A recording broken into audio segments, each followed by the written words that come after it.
How's it going? Adam Drake here, and today I'm going to walk you through the steps for not only mounting a JConcepts razor wing, just to kind of go over and show you the positioning that I use for my Mugen buggy and truck, but also how to install a wing wrap. So I have a wing wrap here from StickItOne Racing for Rhonda, and just going to go through a couple of the steps just to make sure if you do use a wing wrap, that you kind of follow these steps just to make sure that you don't damage or ruin the wing wrap. Also, a couple tips to basically help it stick a little bit better and make sure, especially in cold conditions, you don't have the wing wrap come off the wing. So we'll change the camera angle and we'll get started.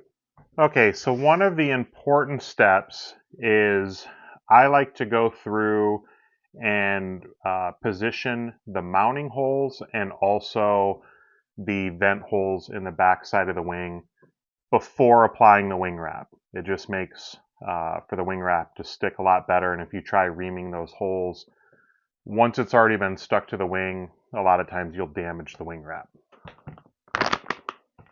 So again, here we have the JConcepts razor wing. Part number is 2998B. These come in a bunch of different colors. As you can see on my buggy, I normally run a yellow wing just to be able to see better at night, but they also make pink, gray, red, just a whole range of colors. So again, before doing the wing wrap, I want to go ahead and talk about the mounting position. So here on the JConcepts wing, there's a little grid, and normally what I like to do is I will start from this front outside corner and I will count in 3 lines. So 1, 2, 3, and then I will come back 5 lines. So 1, 2, 3, 4, 5.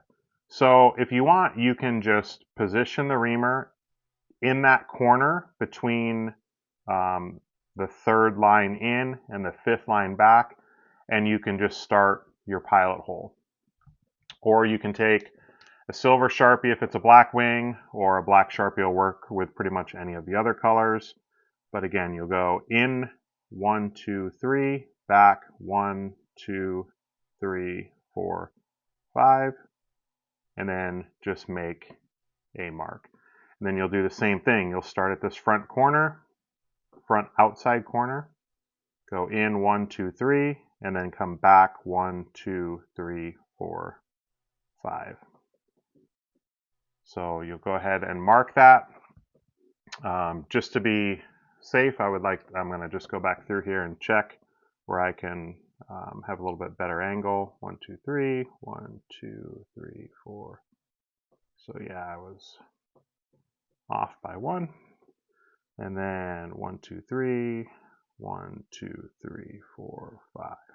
So from there, again, you'll just take the body reamer, and remember that you're going to have a 3mm screw that goes through here, so you don't need that big of a hole, just enough for that 3mm screw to slide through. So I'll go ahead, do the pilot hole on the bottom, and then I will clean it up on the top side.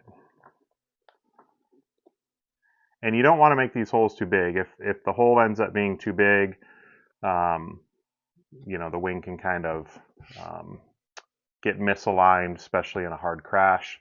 I'll then take a sharp X-Acto blade and just go in, and especially on the top side, this is important, you'll want to go in and just clean up that hole to make sure that there's no excess material kind of sticking through, because otherwise that's going to allow or not allow the wing wrap to fully sit flat. So we just have that clean to where the wing wrap is going to sit all the way down. Now on the back side, JConcepts provides dimples to where you can get the spacing and center the holes for the razor wing. For me, with the full size razor wing or the standard razor wing, I usually use a 15 millimeter hole. So my body reamer that I have here, the maximum size is 15 millimeters. So I can just run this all the way in and it's going to be a perfect 15 millimeter hole. Just to make it a little bit easier, I use a drill. And again, as I put this in, it'll basically bottom out into the drill.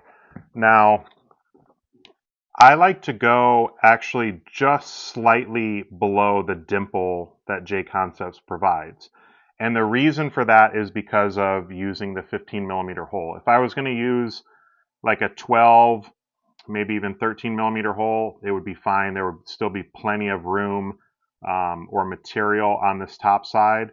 But because I'm going with the large 15 millimeter hole, I'm going to shift this down just slightly, and you'll see why here in a minute, what I do here. So we'll just go ahead, again, try to have that same spacing where it's just slightly down from the dimple that they recommend.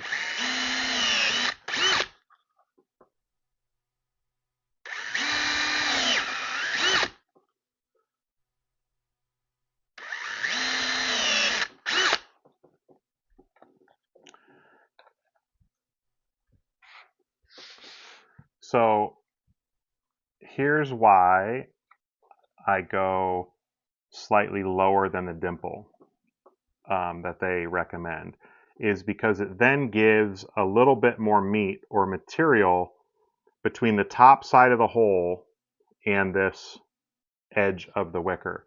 That way, if there's a crash or anything, you just have a little bit more material there. Again, if you're going to use a slightly smaller hole, then you can just go off the recommended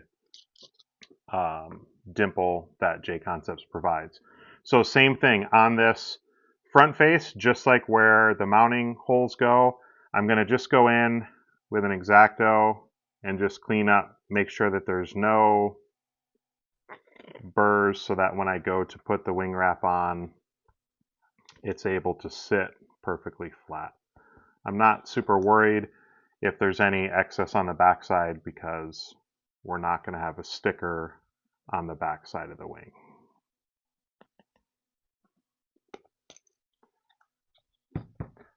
Okay, so we have that ready to go. Now I'm going to start with the side panels. Side panels are super easy. I just like to use an X-Acto knife just to kind of line this up. And then I'll kind of stick it on this top side and then just slowly push to where if there's any air bubbles, it kind of gets pushed out. Do the same thing on the other side.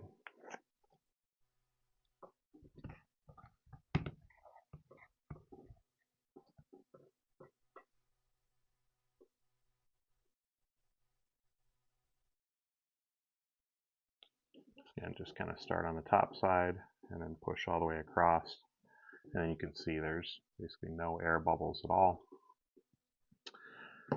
So now we get to the fun part. So I like to start with kind of the bigger centerpiece.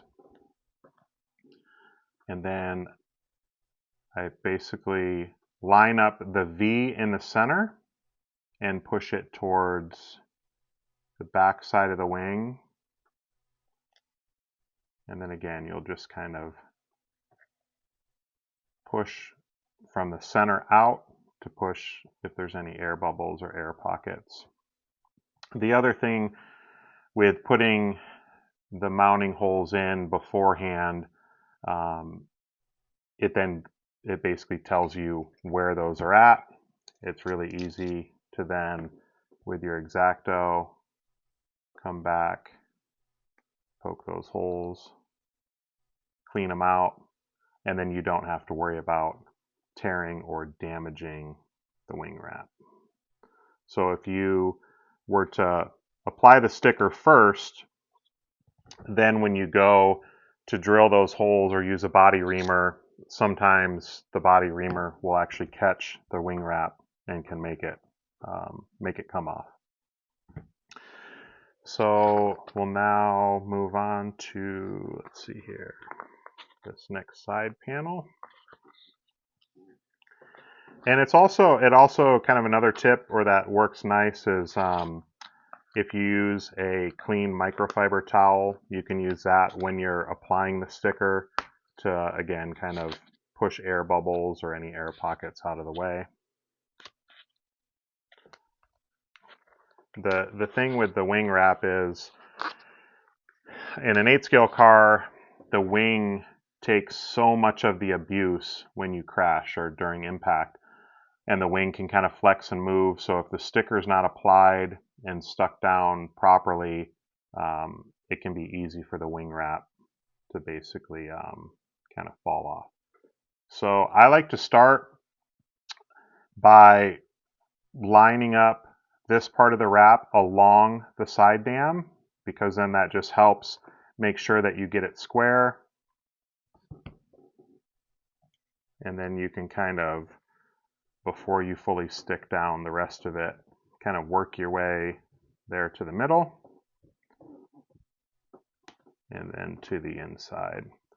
So sometimes on this inside, because it's kind of like just a couple angles coming together, I'll then go in with an X-Acto knife and basically just put a small slit just to make sure there's not an air pocket under the wing wrap. Because what will happen is, if you have any air pocket, it'll then make it to where, especially if you wash the wing or if you go to blow the car off, you can get water or get that air underneath there, and then the wing wrap is going to come up.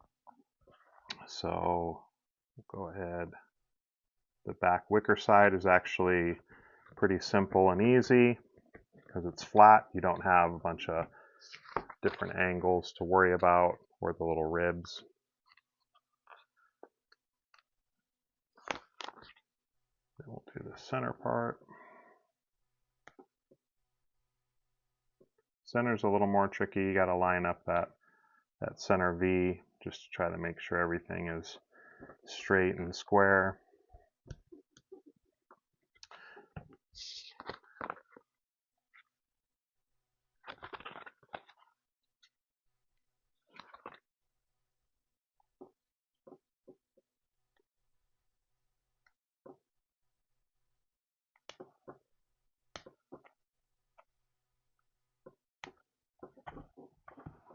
Okay, and then the last will be this front side. The nice thing with these wraps from StickItOne is the material is super durable. The adhesive is pretty incredible. You do want to make sure, you know, that you try not to get many like oils or fingerprints on the wing wrap or on the wing before putting the wrap on. You can always wash the wing if you feel like you got some oil or anything on there, but as long as you're just kind of careful and you know, your hands are clean, shouldn't be a problem.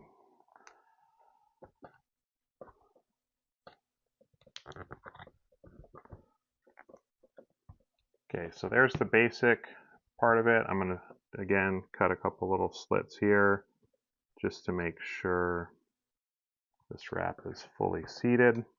You can even come all the way along this angle there once it's pushed down, just to make sure that everything's seated, no air bubbles. And then now we're going to just go and clean out these back holes in the wicker. And again, this is super important to do those holes before applying the wing wrap. Otherwise, if you try running the body reamer through there, it's going to just rip the wing wrap right off.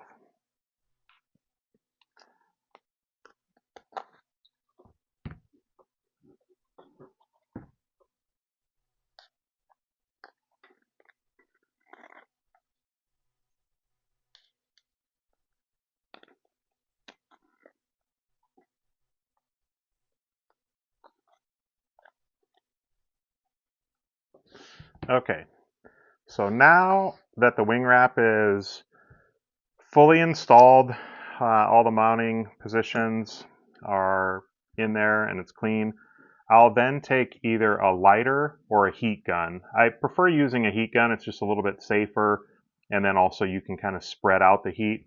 But you'll just want to take either the lighter or heat gun and basically just run this around everywhere on the wrap and then just apply a little bit more pressure. That'll help kind of push out some of the air bubbles, and it will also heat up the adhesive and make it stick better. So if you can do this when it's new, that's ideal. And I'll go ahead and do that all over the entire wrap. And then again, you can take a microfiber towel if you want, or just use your finger. And once you heat up a section or an area, go ahead and just push and make sure that you're really getting that wrap pushed down when the adhesive is heated up, and it should make your wing wraps last a little bit longer and be a little bit more durable.